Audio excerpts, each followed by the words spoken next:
Artificial intelligence मतलब machines बनाना जो सोच सकें। एक कंप्यूटर जो भाषा समझता हो, प्रॉब्लम सॉल्विंग करता हो और इंसानों की तरह सीखता हो। यही एआई का गोल है। एआई इंपॉर्टेंट है क्योंकि इससे हमारी जिंदगी के कई पहलुओं में हेल्थ केयर से लेकर ट्रांसपोर्टेशन तक बहुत बड़ा बदलाव आ सकता है। एआई सिस्टम्स अभी से कई अलग अलग जगहों पर इस्तेमाल हो रहे हैं। सेल्फ ड्राइविंग कार्स रोड्स पर चलने के लिए एआई यूज करते हैं। डॉक्टर्स बीमारियों का पता लगाने के लिए एआई यूज करते हैं और बिजनेसेस कस्टमर्स को पर्सनलाइज्ड एक्सपीरियंस देने के लिए एआई यूज करते हैं। एआई की पॉसिबिलिटीज अनगिनत हैं। जैसे जैसे एआई टेक्नोलॉजी डेवलपमेंट होती जा रही है, हम आने वाले सालों में और भी इनोवेटिव और ट्रांसफॉर्मेटिव एप्लीकेशंस देखने की उम्मीद कर सकते हैं। लेकिन इंटेलिजेंट मशीन्स बनाना एक कॉम्प्लेक्स चैलेंज है। यह समझने के लिए कि एआई कहां जा रहा है, यह जानना जरूरी है कि यह कहां से आया है। जॉन मैककार्थी को आर्टिफिशियल इंटेलिजेंस का जनक माना जाता है। 1955 में उन्होंने आर्टिफिशियल इंटेलिजेंस टर्म दिया और डार्टमाउथ वर्कशॉप ऑर्गेनाइज किया। इस वर्कशॉप में इस फील्ड के लीडिंग थिंकर्स इकट्ठा हुए थे, इंटेलिजेंट मशीन्स बनाने की पॉसिबिलिटी पर डिस्कस करने के लिए। मैककार्थी ने LESP प्रोग्रामिंग लैंग्वेज के डेवलपमेंट में भी सिग्निफिकेंट कंट्रीब्यूशंस दिए। LESP आज भी AI रिसर्च में वाइडली यूज्ड होता है। मैककार्थी का मानना था कि ह्यूमन इंटेलिजेंस के किसी भी एस्पेक्ट को इतने प्रिसाइसली डिस्क्राइब किया जा सकता है कि उसे एक मशीन सिमुलेट कर सके। मैककार्थी के विजन ने AI रिसर्चर्स की जनरेशंस को इंस्पायर्ड किया। उनके काम ने AI फील्ड की नींव रखी, जैसा कि हम आज जानते हैं। आर्टिफिशियल इंटेलिजेंस का आइडिया इस शब्द से काफी पुराना है।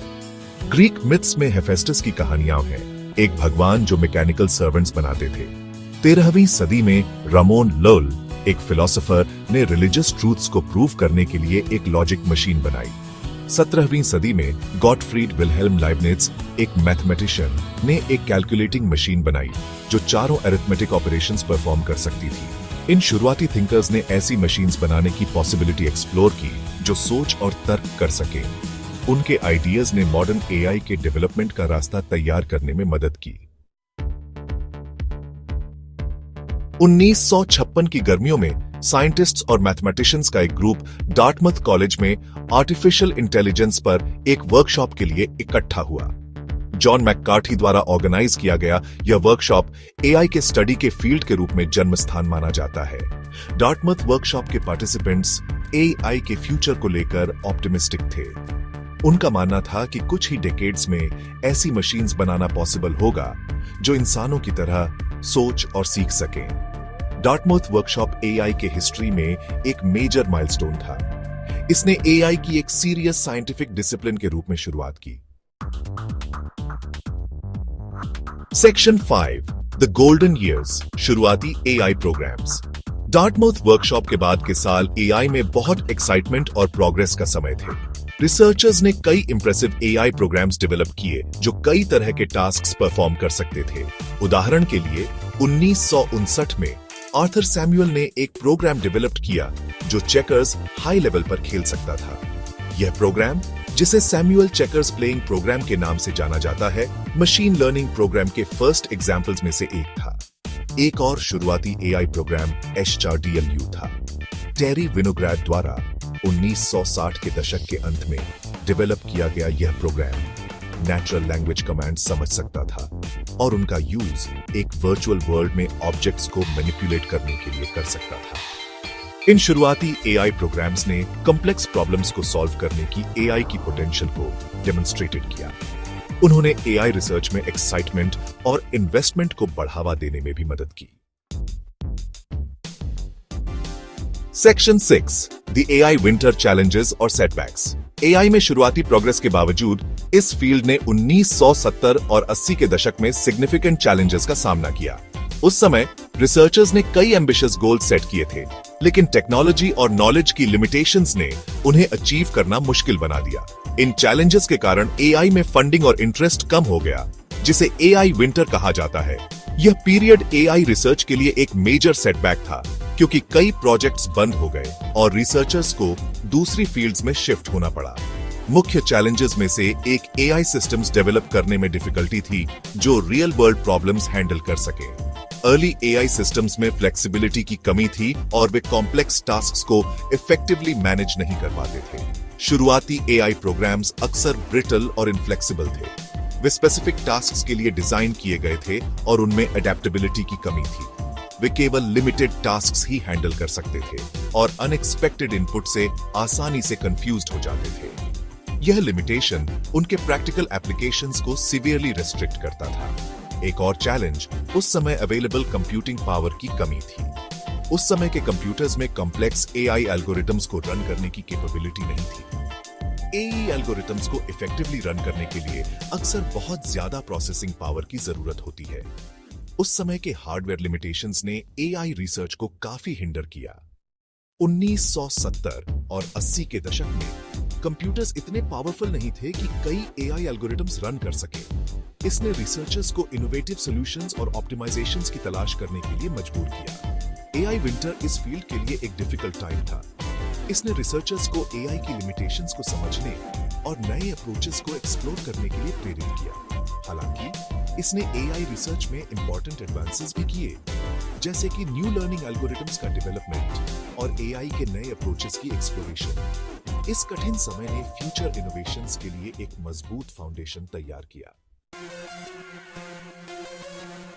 Section 7 the rise of machine learning. 1990 के दशक में एआई फील्ड ने फिर से उभरना शुरू किया। मशीन लर्निंग के उदय के कारण मशीन लर्निंग एक तरह का एआई है जो कंप्यूटर्स को बिना एक्सप्लिसिटली प्रोग्राम्ड किए डेटा से सीखने की अनुमति देता है। मशीन लर्निंग में की ब्रेक थ्रूज में से एक बैक प्रोपेगेशन एल्गोरिथम का डेवलपमेंट था। 1980 के दशक में डेवलप किए गए इस एल्गोरिथम ने डीप न्यूरल नेटवर्क्स को ट्रेन करना पॉसिबल बना दिया। डीप न्यूरल नेटवर्क्स एक तरह का मशीन लर्निंग एल्गोरिथम है जो लार्ज अमाउंट्स ऑफ डेटा से कॉम्प्लेक्स पैटर्न सीख सकता है। मशीन लर्निंग ने एआई एप्लीकेशंस की एक वाइड रेंज में सिग्निफिकेंट एडवांसेस किए हैं, जिसमें natural language processing, computer vision और रोबोटिक्स शामिल है। मशीन लर्निंग का उदय एआई में रीसेंट प्रोग्रेस के पीछे एक मेजर ड्राइविंग फोर्स रहा है। इसने फील्ड में रिन्यूड इंटरेस्ट और इन्वेस्टमेंट को भी बढ़ावा दिया है। Section 8 AI today a world transformed. आज एआई हर जगह है। यह हमारी दुनिया को बदल रहा है और हम इसे हर दिन महसूस कर सकते हैं। इसका यूज सेल्फ ड्राइविंग कार्स से लेकर मेडिकल डायग्नोसिस तक एप्लीकेशंस की एक वाइड रेंज को पावर करने के लिए किया जाता है। यह टेक्नोलॉजी हमारे जीवन के हर पहलू में प्रवेश कर चुकी है। एआई का यूज हमारे ऑनलाइन एक्सपीरियंसेस को पर्सनलाइज करने, हमारे हेल्थ केयर को इंप्रूव करने और हमारे सिटीज को स्मार्टर बनाने के लिए किया जा रहा है। यह हमारे जीवन को अधिक सुविधाजनक और कुशल बना रहा है। एआई के वाइड स्प्रेड एडॉप्शन का हमारी लाइफ्स पर गहरा इंपैक्ट पड़ रहा है। यह हमारे दैनिक जीवन को बदल रहा है और हमें नई संभावनाओं से जोड़ रहा है। एआई हमारे काम करने, जीने और अपने आसपास की दुनिया से इंटरैक्ट करने के तरीके को बदल रहा है। यह हमें अधिक कनेक्टेड और इन्फॉर्म्ड बना रहा है। हेल्थ केयर में एआई का यूज नई दवाओं और ट्रीटमेंट्स डेवलप करने, मेडिकल रिसर्च को एक्सेलरेट करने, बीमारियों का अधिक एक्यूरेटली डायग्नोस करने और पर्सनलाइज्ड केयर प्रदान करने के लिए किया जा रहा है। यह हेल्थ केयर को अधिक एक्सेसिबल और इफेक्टिव बना रहा है। फाइनेंस में एआई का यूज फ्रॉड का पता लगाने, इन्वेस्टमेंट डिसीजंस लेने और पर्सनलाइज्ड फाइनेंशियल एडवाइस प्रदान करने के लिए किया जा रहा है। यह फाइनेंशियल सर्विसेज को अधिक सुरक्षित और यूजर फ्रेंडली बना रहा है। और ट्रांसपोर्टेशन में एआई का use self driving cars develop करने, ट्रैफिक फ्लो को ऑप्टिमाइज करने और सेफ्टी इंप्रूव करने के लिए किया जा रहा है। यह ट्रांसपोर्टेशन को अधिक एफिशिएंट और सुरक्षित बना रहा है। Section 9 the future of AI dreams and dangers. AI का फ्यूचर प्रॉमिस और पोटेंशियल से भरा है। यह टेक्नोलॉजी हेल्थ केयर में रेवोल्यूशन ला सकती है, रिन्यूएबल एनर्जी सॉल्यूशंस को एनहांस कर सकती है और स्मार्ट सिटीज को और भी एफिशिएंट बना सकती है। एआई में दुनिया की कुछ सबसे प्रेसिंग प्रॉब्लम्स को सॉल्व करने की क्षमता है, क्लाइमेट चेंज से लेकर पॉवर्टी तक। यह टेक्नोलॉजी एनवायरमेंटल इश्यूज को एड्रेस कर सकती है, एग्रीकल्चर में प्रोडक्टिविटी बढ़ा सकती है और मेडिकल रिसर्च में ब्रेक थ्रूज ला सकती है। हालांकि एआई कुछ रिस्क्स भी पैदा करता है, जिनके बारे में हमें अवेयर होने की आवश्यकता है। हमें यह समझना होगा कि इस टेक्नोलॉजी के मिसयूज से क्या क्या खतरे हो सकते हैं। एक रिस्क यह है कि एआई का यूज ऑटोनोमस वेपन सिस्टम्स बनाने के लिए किया जा सकता है, जो बिना ह्यूमन इंटरवेंशन के किल कर सकते हैं। यह एक बहुत बड़ा एथिकल डिलेमा है।